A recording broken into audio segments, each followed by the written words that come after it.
This man killed for God, but God still judged him. Imagine a man, drenched in royal blood, praised by prophets, anointed by God, yet condemned by that same God. Who was he?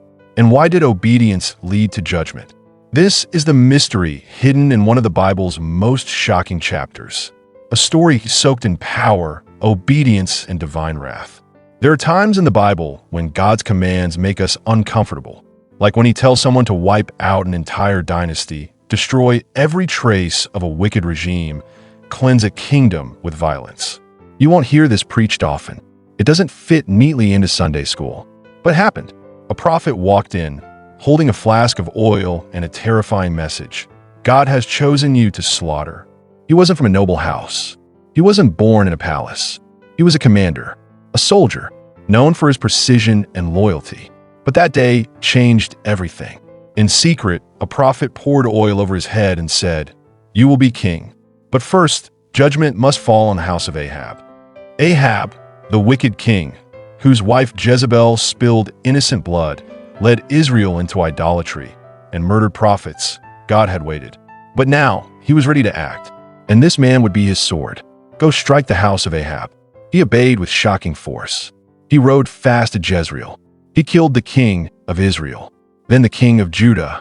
Jezebel mocked him from the window, but she was thrown to her death. Dogs devoured her body, just like the prophecy said. He didn't stop. He wiped out every heir of Ahab, every friend, every priest of Baal, even through a massive trap, a fake festival to Baal. When all the Baal worshippers gathered, he killed them all. The people rejoiced. The kingdom was free from idolatry, and God praised him. Because you did well in executing what is right in my eyes, your sons will sit on the throne to the fourth generation. 2 Kings 10 verse 30. Wait, didn't you say he was judged? How does a man go from being rewarded to being condemned? Who was this man? He did what God asked. He carried out the judgment. But something was wrong.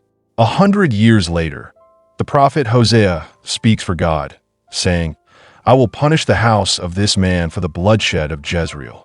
Hosea 1 verse 4. Wait, what? Didn't God command it? Why is he now condemning it? He was chosen, anointed, celebrated. He destroyed Jezebel. He shattered Baal worship.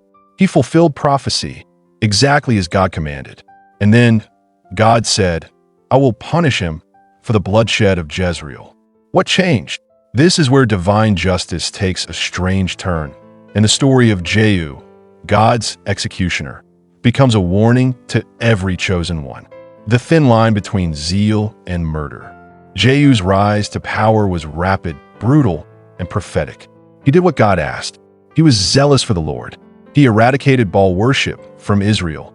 "Come, see my zeal for the Lord," Jehu said proudly in 2 Kings 10 verse 16. But did you notice something in that line? He didn't say, "Come, see the Lord's justice." He said, "Come, see my zeal." This is the moment when obedience shifted into ego, where divine mission mixed with personal ambition. Jehu wasn't just removing evil. He was building a throne. He wasn't just executing judgment. He was establishing dominance. It's possible to obey God on the outside, but be driven by pride on the inside. This is where many fall. They start with God, but finish for themselves. The massacre at Jezreel was horrifying. The blood of kings, the screams of the royal family. The streets ran red. And though God had commanded the fall of Ahab's house, Jehu's violence didn't stop there. He went beyond what God said.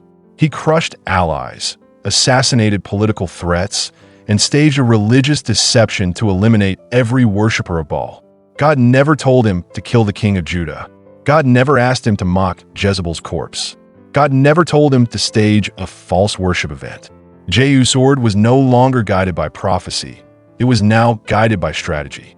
And what began as divine justice turned into human vengeance. "I will punish the house of Jehu for the blood of Jezreel." Hosea 1 verse 4. God saw not just what Jehu did, but why he did it. Obedience mixed with bloodlust is still rebellion. Here's the sobering truth. Just because God uses someone doesn't mean he approves of everything they do. Jehu was anointed. Jehu was obedient. Jehu was even rewarded, temporarily. Because you've done well in executing what is right, your sons will sit on the throne to the fourth generation. 2 Kings 10 verse 30. But in the very next verse, but Jehu was not careful to walk in the law of the Lord, the God of Israel.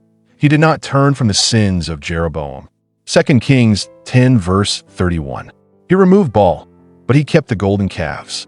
He tore down one idol, but allowed another to stand. Jehu wanted the appearance of holiness, but not the burden of full obedience. God is not fooled by selective righteousness. He may use you to fulfill prophecy. He may honor your partial obedience, but he still weighs your motives and your heart. What began as a righteous mission ended as a bloody power grab. In the eyes of man, Jehu was a hero. In the eyes of history, he was a revolutionary. But in the eyes of God, he was a man who started in obedience and ended in judgment. This man killed for God, but God still judged him. What happened to Jehu at the end of his life? And why did God judge him, even after he fulfilled prophecy? This is not just the end of a biblical king. This is a mirror, a warning to anyone who has ever said, "I'm doing it for God." Jehu was praised, rewarded, even told, "Because you have done well, your sons will sit on the throne to the fourth generation." 2 Kings 10 verse 30. So what went wrong? Why did his name later become a curse? Jehu's biggest mistake was this. He thought eliminating one evil gave him permission to ignore the rest. Yes, he destroyed Baal, but he kept Jeroboam's golden calves, idols in Bethel and Dan. False worship, preserved for political convenience. But Jehu did not turn away from the sins of Jeroboam, the golden calves that were in Bethel and Dan. 2 Kings 10 verse 29. He feared the loss of political control more than the loss of divine favor. He feared rebellion more than disobedience. He didn't want to risk the northern kingdom looking toward Jerusalem for worship, so he kept a fake version of God's system. Jehu obeyed God when it suited his ambition. But when obedience cost too much, he invented a safer version. Let that sink in. He cleansed the land of Baal, but corrupted the people with convenience. The most terrifying part of Jehu's story? God never confronted him directly in the end. He didn't send thunder from heaven. He didn't send another prophet. Instead, God just withdrew, silently, strategically. Judgment came not as a thunderbolt, but as a slow unraveling of his legacy. Generations later, in the book of Hosea, I will punish the house of Jehu for the blood of Jezreel, and I will bring an end to the kingdom of Israel. Hosea 1 verse 4. Jehu's descendants ruled for 4 generations. And then, the throne was ripped away. The nation collapsed, and his name became synonymous with violence and divine disapproval. He was remembered, not for his obedience, but for his lack of discernment. A warning to prophets, pastors, leaders, and anyone who says they're on a mission for God. Because God isn't just watching what we do. He's examining why we do it. You can destroy sin publicly and still be corrupted privately. You could be anointed and still be disqualified by hidden pride. You could be used by God and still fall short of God's approval. Jehu's life screams a final truth. Obedience without humility leads to destruction. Judgment without intimacy leads to bloodshed.